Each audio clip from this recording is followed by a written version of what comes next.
Quaternions in Maple. This webinar looks at these objects called quaternions. It asks, what are they? What are some of their properties? And what can they be used for? Quaternion is a linear combination of four basis elements. One, IJK. One stands for scalar, and IJK behave like the square root of -1. So each one of those squared is -1. So quaternions admit addition and a non-commutative multiplication, and they form a division algebra, which is a special case of a Clifford algebra. Quaternions can be implemented in Maple's differential geometry package and in an earlier add-on package written by a young man, Douglas Harder. When I first joined Maplesoft in mid-2003, Douglas was finishing up the coding of the Student Calculus 1 package's stepwise codes. And I remember one afternoon where he grabbed me and sat me down next to him and picked my brain on how I thought some of the calculations and responses in that package should go. And he's been a lecturer at the University of Waterloo's Computer Science Department ever since. So I wanted to explore the behavior of quaternions because they seem to be contained inside geometric algebra, which is itself a bigger Clifford algebra that I'm working on trying to understand. So you might remember in the recent webinar on differential forms, I looked at those because they have an exterior product that seems to exist in geometric algebra, and I'm trying to sneak up on all this stuff slowly. One of the applications of quaternions is rotating an object in R3, and that's the topic I will shoot for after exploring some of these elementary properties of quaternions. So to get started, let's initialize, and I'll show you how I arrange this worksheet. Over here, we're going to see what it is that we're doing, and you see I'm going to initialize. In this column, I'm going to talk about the differential geometry package. In this column, I'm going to talk about the quaternions package.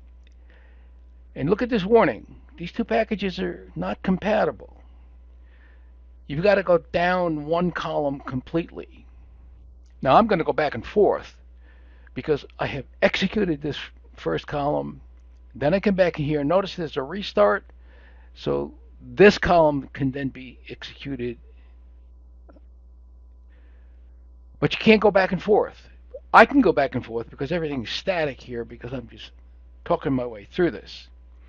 So let's look at the differential geometry package. This is what you've got to do with differential geometry, with Lie algebras, and then this is some name. I stole this from one of the help pages.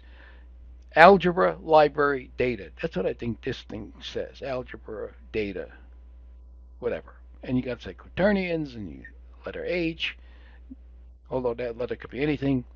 Then DG setup is an important command in this differential geometry package. So you're setting up this algebra library and you're telling it that the basis vectors or the basis objects, you can see the IJK over here, lowercase, and not a 1, but an E, and it's a script E. And then this alpha is the letters of the Greek alphabet they use for the duals, but we're not even going to talk about dual. And I'm going to alias student multivariate calculus and linear algebra because there are a couple of places where I want to dive into these things and I don't want clashes between the packages. And this notation that I want to point out, I'm going to have to use not 2D math. I mean, it's easy to read, but I can't use it because down here I noticed if you hit this E squared with an eval DG, which is the go-to command in this package, get this warning. And I can't get rid of this warning. I mean, it did say e squared, which represents 1.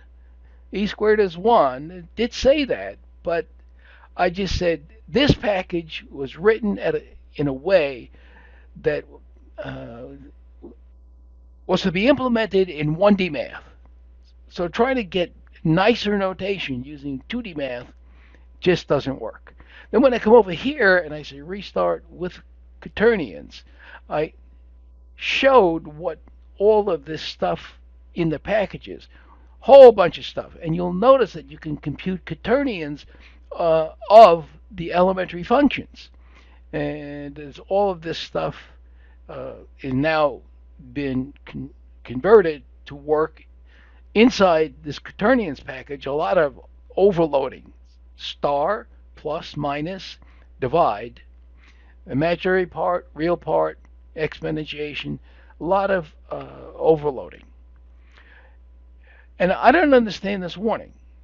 Not correctly formed package. This is written way back 2002, 2003, way back there. Uh, Maple has changed the structure of packages and so forth since then, and this has not been updated. Okay, so that's what the initialization of these two approaches would be like. I'm going to go crosswise, but you have to go downwards. If you get this worksheet, you'll have to work it downwards. Let's look at the basis in each of these approaches. Okay, E, IJK, 1, uppercase IJK. There are these differences. Can we show that each of these basis elements IJK behave like square root of minus 1? That's what we're going to try to show here. How would you do that in the differential geometry approach? Eval DG, that's the operative command. You type E squared, and notice I'm using 1D math. So E squared, E, I squared minus 1. See, they use E. And the structure is a Quaternion. J squared, K squared, minus 1.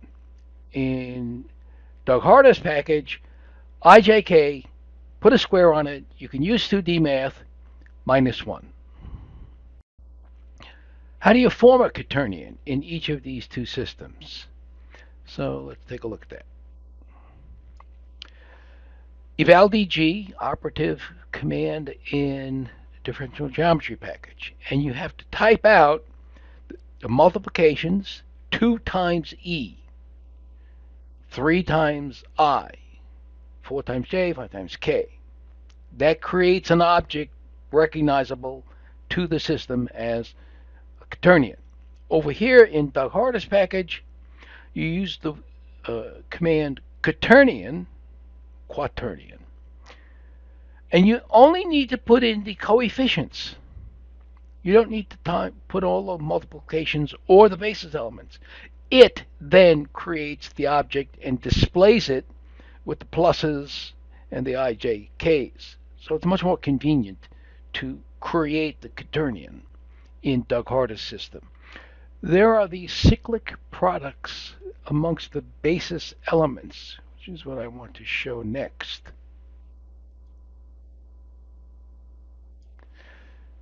IJ multiplied gives K, IJK, JK gives I, and KI gives J. And depending on which ones you take first, you can prove some of the other ones back and forth. I fool around with that, but that's not essential at the moment. I times J in the differential geometry approach, that is the period. You use the period to multiply. For Doug Harder's system, and I keep calling him Doug, he does not like Doug. He prefers Douglas. I apologize. It's been 20 years since I had to go through that. Douglas's system. That's the asterisk. Okay, so the multiplication is the asterisk, and if you do it in 2D math, it's like a centered dot. And you can see that right here because The overload for multiply is the asterisk. There's no period here. It's the asterisk. Okay, so you get those cyclic products and you can implement them and see how they work in each system. The multiplication here is anti-commutative, and this next demonstration or exploration shows how you can verify this. Anti-commutative products. IJ, JI is a minus sign. JK, KJ, minus sign. KI, IK, minus sign. So what I've done here is I've added IJ plus JI, added JK plus KJ, KI plus IK. If they're anti-commutative, the sum is 0. And notice how it's written here or displayed 0e. So this basis element, which is really 1, is multiplied by a 0. Here, if you do it in the Douglas-Harder system, that sum is the scalar 0. But those anti-commutative relationships, together with these cyclic products and the square root of minus 1 relationships, they define these basis elements, and I don't think they are totally independent. I think you could use one of these to prove some of the others. I went through that, spent some time doing that. It's not relevant for our purposes right here. There are some more products that these basis elements obey, and they are the product of 3 items instead of just 2. Just look right here. IJK multiplied together, JKI multiplied together, KIJ multiplied together. You get minus 1. But look down here. KJI, JIK, IKJ, that comes out to be 1. Now, try to remember that stuff. If you just want to get a handle on what is a quaternion, who's going to remember that stuff? So I looked at these, tried to sort them out, and said, oh yeah, they're doing odd and even permutations. So let's just remember or look at what is an odd and even permutation. Take IJK. Permute the first 2 guys. That's 1 permutation. JI. Okay, JI. Now permute the I and the K, and you get JKI. So that's 2 permutations. So that's an even permutation. This one by itself, no permutation, 0, treat that as an even number. If you look at the next one, take IJK, you swap these 2, J and the K, and then you swap these 2, you get KIJ, 2 permutations, even permutation. Well, you can implement those very easily in both systems. Period for multiply, asterisk for multiply. You get these minus 1. So here you get the E, and here you get the minus 1. Then the odd permutation, let's take the second 2, KJ. You swap these 2. And then swap IK, you get this, and then swap I and J, you get that. So there are 3 permutations, 1, 2, 3, odd. If you simply swap I and J, you get this one, and that's 1 permutation, odd. And if you swap J and K, you get this, 1 permutation, it's odd. And those fellows, when multiplied together, you get 1, which here is E, and which here is 1. Now, trying to remember all that stuff, well, if you're going to do a whole lot of work with quaternions, you probably either will remember or you have to remember, but it's not necessarily necessary to us right now. Let's put together addition and multiplication in the same discussion. We need two quaternions. So one I'll call x and one I'll call y, and I'll use numbers here. And I'm going to add them, and I'm going to multiply them. I'm going to multiply them in the reverse order. So the addition is pretty obvious. 2 and 5 is 7. 3 take away 4 is minus 1. 4 and 3 is 7. 5 take away 2 is 3. Works in the differential geometry approach, and here I've created two quaternions. It's a lot easier in the Douglas-Harder system.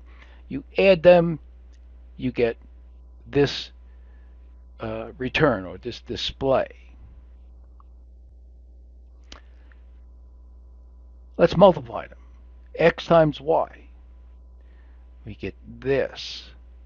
Look at the coefficients: 20, minus 16, 12, 46. If you reverse them, you get 20, 30, 40, minus 4. And you get the same thing happening here. Numbers are the same.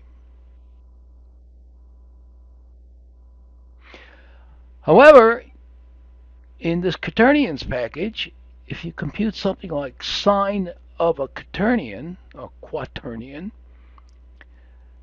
you get this quaternion multiplied by all of this stuff, or this vector part multiplied by this coefficient and this scalar part. And I don't think you can do that here. I tried that here. It didn't give me anything sensible. And if you float that, then you can see you have a scalar part. All of the scalar stuff has been shoved over here. And these products of this coefficient times the 3 tenths and 2/5 and 1/2, then that ends up over here. Okay, so again, I believe the 2D math is easier to read, easier to work with. The question is, which one of these things is most robust? Now, I do want to show you next multiplication in detail. You got to go through it once by hand to get a sense of what multiplication is all about. Let's take a look at this multiplication stepwise. So I'm going to multiply x and y. See, x times y, there's your x, there's your y. And how do you multiply them? Well, you line them up like polynomials. This 2 has to multiply all 4 of these terms. So you're going to get these 4 terms. I use green to show that. Then you take the 3i and you multiply all 4 of these terms. There are those 4 terms. I used yellow. Then you take the 4j and you multiply these 4 terms and you get these blue ones. And finally, you take the 5k and you multiply these 4 guys and you get these reddish color, pinkish color ones. So you get 16 terms. It starts to get a little bit messy. And then you've got to sort out or simplify those 16 terms. 2 times 5, you'll get 10. It'll stay 10. 2 times negative 4i is negative 8i, and it'll stay negative 8i. 2 times 3j, 6j, it will stay 6j. 2 times minus 2k, it will be minus 4k, and it'll stay minus 4k. But now, be careful. You got 3i times 5, it's 15i, and it'll stay 15i. But 3i times negative 4i is negative 12i squared, but I squared is negative 1. This becomes 12. So it's a scalar, like that one over there. Okay, 3i times 3j, 9ij, but ij becomes k. 3i times minus 2k is minus 6ik, but ik becomes negative j. And so you get 6j. Now you got a j here and you got a j here. You're going to have to combine some of this stuff. And you go through the rest of it. 4j times the phi, okay, that'll be 20j. It stays okay. 4 times negative 4 is negative 16. Ji. Ji is negative k. So it's 16k. And here it's 3 times 4 is 12. J squared, negative 12. 4 times negative 2 is negative 8.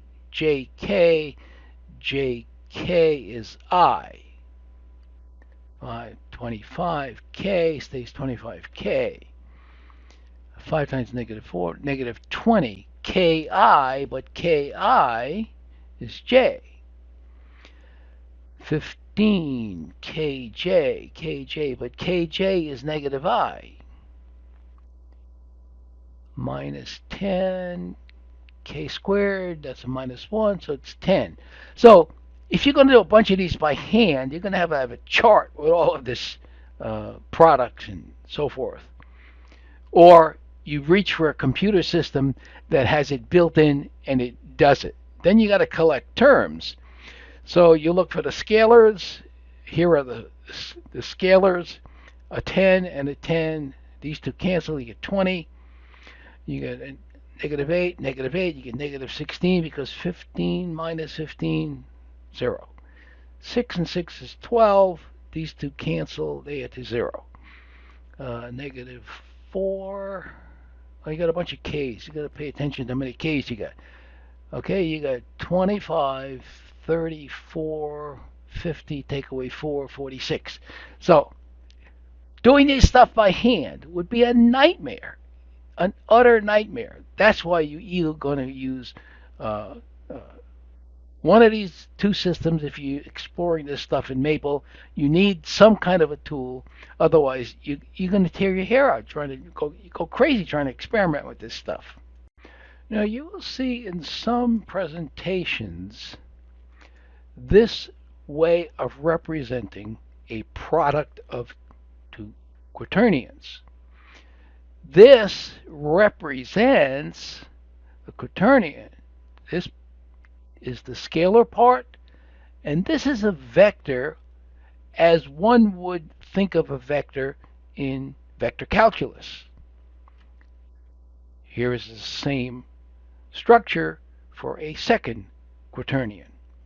And if you follow this through, it will turn out that the product is, here's the scalar part. Product of the scalar parts less the dot product of these two vectors. And then the vector part is scalar times vector, scalar times vector, cross product. So if you want to investigate this, you need access to a dot product command and a cross product command. So here's a scalar part. Here is a vector represented as a vector in Maple. Scalar, vector. And these are the x and the y that I had above. So here's the comma that's going to separate this real part from this vector part. I need access to a dot product. Well, I'm accessing it by this alias to multivariate calculus, which has a simple dot product command. So here is the product of the scalar parts. I take the dot product and I get 20. And then over here I got the vector stuff. Scalar times a vector, scalar times a vector, and a cross product, also accessed through the multivariate calculus package. And it results in that vector. And if you've got a very good memory, or you can see it right here, I am reproducing the product x times y.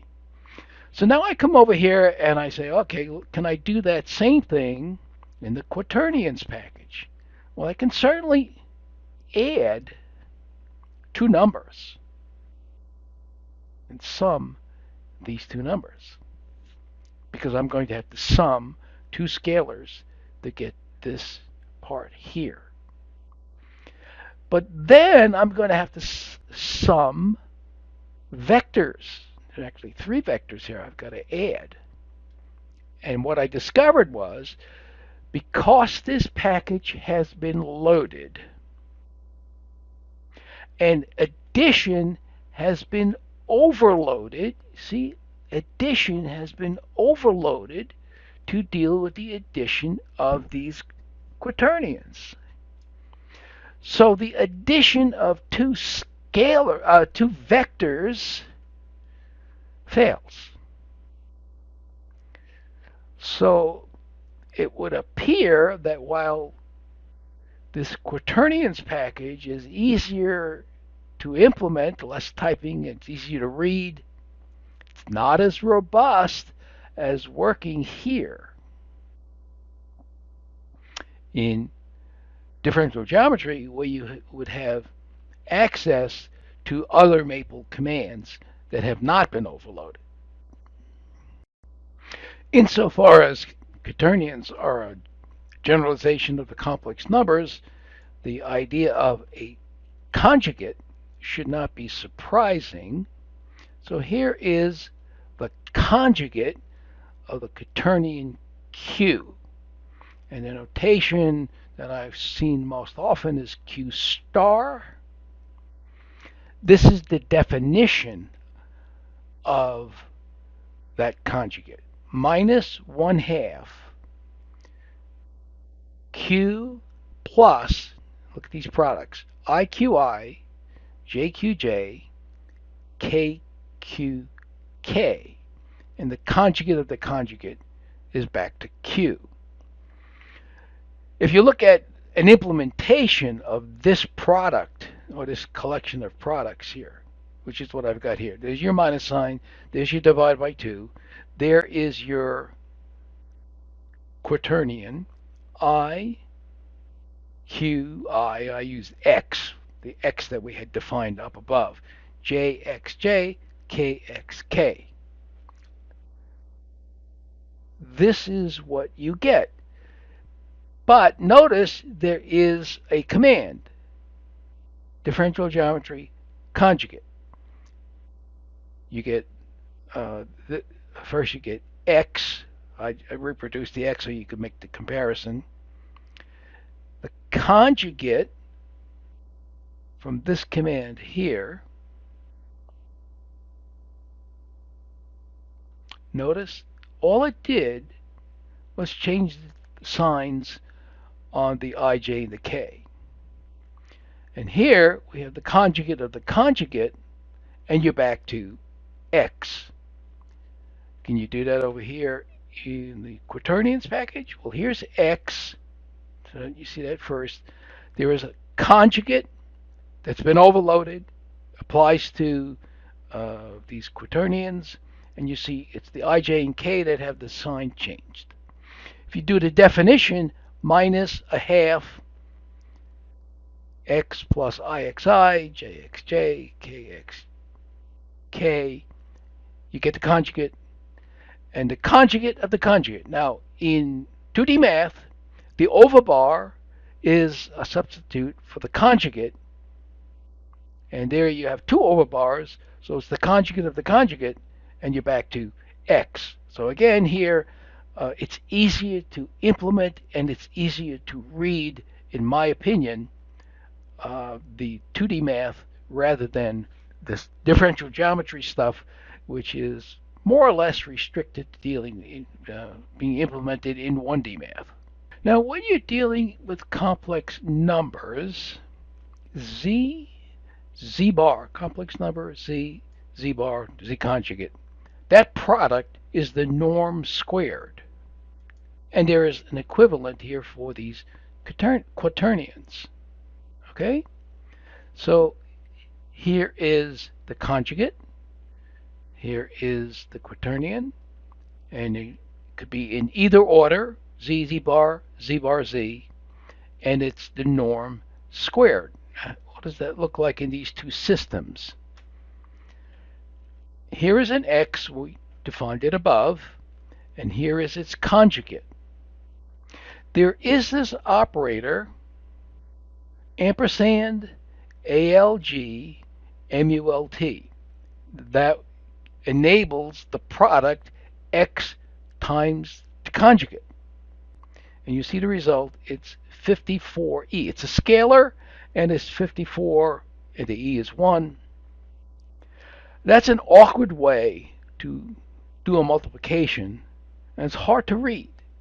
So if you want to squeeze it down a bit, you use eval dg, and then you can use the period, x times the conjugate of x, and you get 54e. And if you put them in the opposite order, conjugate times the quaternion, you get 54e. Now, over here in the quaternions package, x times, remember that's a star in this package, x times the conjugate. And the bar over the top is standard notation for conjugate, 54. X bar times x, 54. You can even use the norm bars, and you get that from the keyboard, norm bars squared, get 54. You could even use absolute value, ABS, which works for complex numbers. Now, 3 root 6 is 54 simplified, right? 54 is 6 times 9. The 9 gives you the 3. The 6 is left. You take the square root of 6. Let's check out this property. If you take the norm squared of a product, does that work? So we have P and Q, two quaternions multiplied together first, and then we take the norm squared. Does it split? Does it amount to the product of the two square norms? I'm going to implement that here first over in the quaternion side because it's such a mess over here. Okay, first we need two quaternions, x and y, and we multiply them together, and we know what the product is. We've done that before. And here we take norm squared of the product, 24, 16. I believe that's 54 squared. Then here we take the norm squared times the norm squared, and you get the same number. And it's so much easier to read this. Now come over here and do that with 1D math. We need the product, xy. So I do that separately here.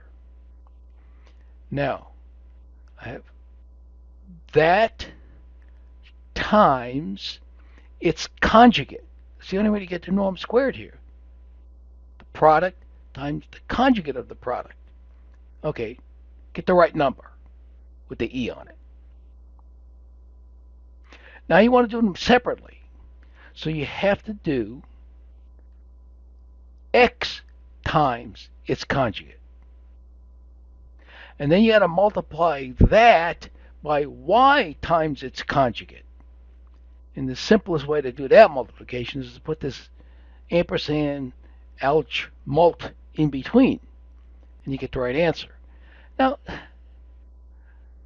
I can't believe that this is easier to interpret than this.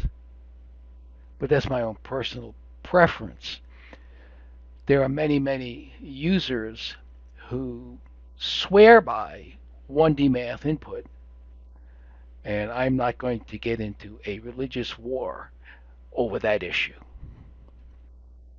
And now we come to a very, very interesting bit of this theory, and it's why this, I guess, is called a division algebra, because quaternions have an inverse, and that inverse is defined by this equation up here, the norm squared. That's why I spend time on this norm squared stuff. Just take one of these things. either one. Let's isolate this Q right here. If you isolate that Q, you're going to get the norm squared divided by the conjugate. If you then invert that, you get 1 over Q.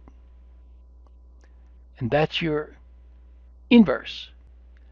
And so it becomes this divided by this, or conjugate divided by norm squared. And then you always see this comment in the literature. Clearly, if the norm is 1, the inverse is the conjugate. Now, can we experience that here? I'm going to do that again in the Quaternions package because the notation is just so much cleaner. You are x to the minus 1 power, you get this inverse. If you take 1 over x, you get the same inverse. And if you take the conjugate divided by the norm squared, you get the same inverse. And it just jumps off the page at you. Now you try to do that here. There is an algebra inverse command. Okay, there you go. This matches this. If you want to do it stepwise, or in some other, you want to implement this definition, you need the conjugate, okay? DG conjugate. I'm going to call that CX, conjugate X, just to have a handle on it. Then I have to multiply that by the algebraic inverse of this product, x times the conjugate of x. Now, x times the conjugate of x is the norm squared. And so I'm inverting the norm squared because that norm squared is actually in this system still a quaternion. So you have to do the algebra inverse. Then you can multiply. If you simply take the algebra inverse, CX, I'm sorry, not the algebra inverse, but the conjugate. CX is the conjugate. If you simply take that and divide by the norm squared, which is what this piece right here is, you don't get a division, you don't get a quaternion. This thing is nonsense in the system. Okay, so you can't divide. You have to do this algebra inverse of the object so that it remains a quaternion. And compare that over here. Look how well this is implemented. You can do a division. You can get the norm squared. And so ultimately, the conclusion I came to is if Maplesoft wants a nice implementation of quaternions in its product of Maple, it really should merge the best features of these two systems. Neither one is perfect. Let's do a quick check that a quaternion times its inverse is 1. Q inverse, Q inverse, Q inverse, Q, 1. I'm going to come over here to the quaternion side. Inverse is x to the minus 1 times x, 1, x times x to the minus 1, 1. Let's do that here in the differential geometry language. Algebra inverse times x, x times algebra inverse, 1, 1. So they work in both. Pays you money, he takes your pick. Differential geometry has been a little bit more robust. Quaternions has been a little bit easier to read and implement. Now finally, let's get to this issue of rotation via Quaternion or Quaternion. We need an axis of rotation. We will take that to be the unit vector u. That gives you the direction about which the rotation is to take place. Now you need an object to rotate, and I will rotate a vector v. You must create what I call the magic Quaternion. Call it P cos t over 2, where t is the angle through which the vector is going to be rotated, cos t over 2 plus sine t over 2 times the vector u. That becomes a magic Quaternion. The rotated object will be P, V, P inverse. Because these all have to be Quaternions. That's why I did not bold this V. This is a Quaternion. This has to be a Quaternion. This is the inverse of that Quaternion. And what you will get back is a Quaternion with zero scalar. Let's do that here in the differential geometry package. I need a U. 111, so it's ijk, divided by the square root of 3. This will form this Quaternion. The magic P is E times cos t over 2, you got E times that guy, plus sine t over 2 times u, because this is already now, this u by this line is a Quaternion, and so you can add these two bits. This is what P looks like. Here's your scalar part. Here is your ijk part. I need an object to rotate, and the object has to be a Quaternion. So it's 1, 2, minus 1, ijk. And now I need this product, P, V, P inverse. So it's eval dg, P, V, P inverse. This is how you form that inverse. Now, that will be a Quaternion, and I don't display it.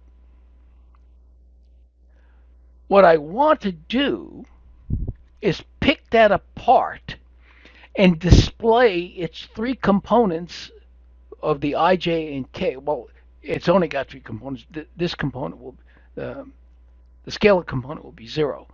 And I figured out this is a way to display as a vector the rotated vector. I really think there's a need for a command to vector from vector to go back and forth between the two styles of notation if you're doing these kinds of experiments. Now let's do that in the Quaternions package.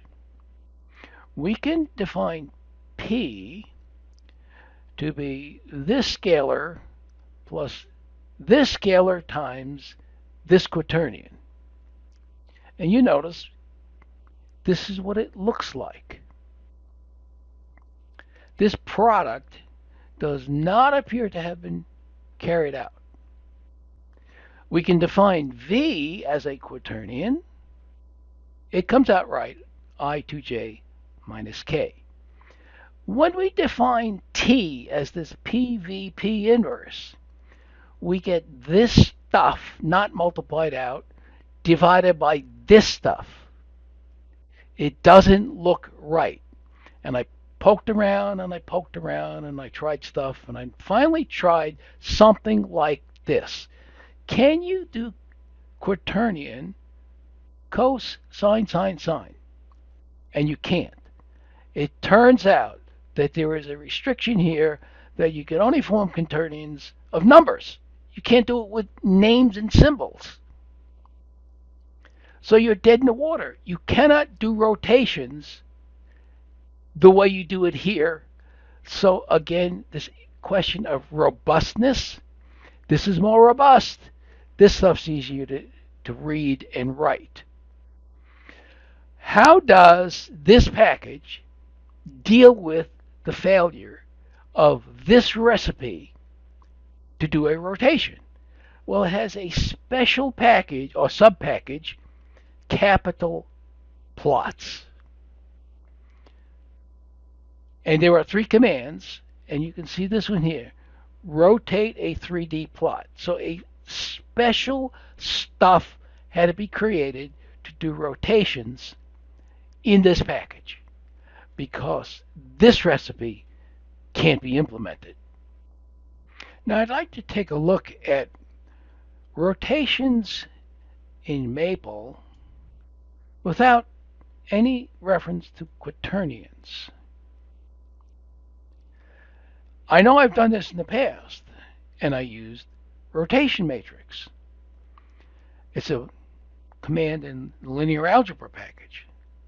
So rotation matrix through an angle t about this unit vector u, that's the axis. You multiply that matrix against the vector v, you get this rotated object. Now compare this to this. They are the same. They're identical. So what I accomplished here with quaternions, I could accomplish exactly the same thing with a rotation matrix. It's a question of speed and convenience and so forth, but you can get the same thing. And I know I've done that many times in the past. There's something that I came across. It's called Rodrigues formula. I had not seen that before. It's a non-quaternion way to do a rotation. You want to rotate the vector v through an angle t about an axis u. You make this computation. Cos t times v plus 1 minus cos t times u times the dot product of u and v plus sine t times the cross product. Let's do that in Maple. I'm going to use vector calculus, and because I'm at the end here, I'm going to bring in the student calculus package. I'm going to define u to be this unit vector. I'm going to let v be a rooted vector so that the end of that vector is at the tip of u. And I make this product according to Rodrigues formula, and this rotated vector is exactly the same as these two. The order of the terms is slightly different, but this gives me exactly the same as these two. And the last thing I will do is I will show you an animation. So here's the animation that I finished off my explorations with, just to be sure that all of this stuff made sense. Basic Maple, the animate command in the plots package, the plot vector command from the vector calculus package. What vector am I plotting? This vector q. It's this vector, which is the same as this one and that one. Put some labels on x, y, z. Constrained scaling. The plotted vector is red. Control the number of tick marks so that things don't get too confusing. Change the label font so that you could see the x, y, and the z. T goes from 0 to 2 pi. In the background, as a static image in every frame, the vector u. But I'm multiplying by the square root of 3 to make it long enough to meet the point 1, 1, 1, because this vector starts at the root point 1, 1, 1. And that'll be in black. Axes are normal, so you don't have all of those lines, and 25 frames. Let me just run that for you. This trace equals 25 means each frame, there are 25 frames, trace is 25, will retain an image of the rotated object. So the red vector is V, is rotating around the tip of U, well, a scaled U, because I put it at 111. Okay? And that fan, to me, captures exactly what it was that I did. You can have some fun here. You can make this thing go over and over again and repeat back and forth. Run that, and you see the fan open and close, open and close. And this is done without quaternions. This basic maple stuff I've been able to do for years. But what I read is that one of the great things about Quaternions is it gives animators a convenient way, fast way, good way to move things around and rotate them in I guess games. I haven't gone that far. My interest is only in understanding these objects because I'm going to meet them again, or objects like them, I'm going to meet them again when I dig into geometric algebra, if it's possible even to make enough sense out of Clifford algebras in Maple to do something that would help me understand better geometric algebra.